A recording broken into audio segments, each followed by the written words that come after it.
Righty-ho, ladies and gentlemen, this is my packing for my 4-week trip to New Zealand. We have the smalls on the bottom of the suitcase in the grooves to bring it up to an even flat area. There's a few bits in there, some contact lenses and vitamins and pills, an extra carry bag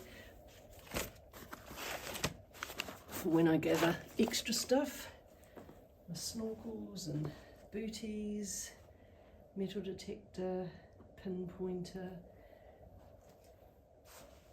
3mm wetsuit, little hood, a couple of swimming cozies, a couple of pairs of tights, good shirt, medium shirt, some shorts, sweatshirt, sleeveless jacket, little light rain jacket, shirt, t-shirt, t-shirt, t-shirt, t-shirt, jumper, long sleeve shirt, shorts, sports shorts, gi bottoms, exercise band, pair of jeans, couple of belts, pair of jandals, because I'm in New Zealand now, so I'm going to call them jandals.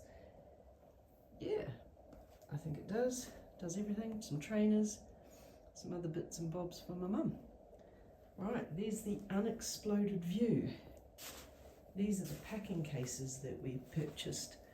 They're like mini wardrobes. You can hang them off a wardrobe clip, and there's 3 compartments that you can compress down, and the bottom compartment is useful for other bits and pieces when you're actually somewhere, but when you pack it down it flips inside out to wrap it up into a nice discreet container.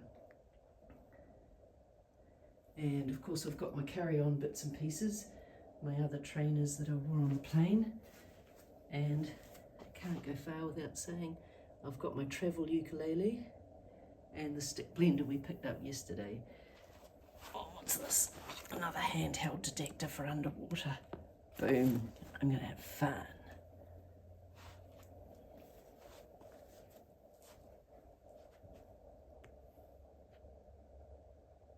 So, let's see how it all goes in the case.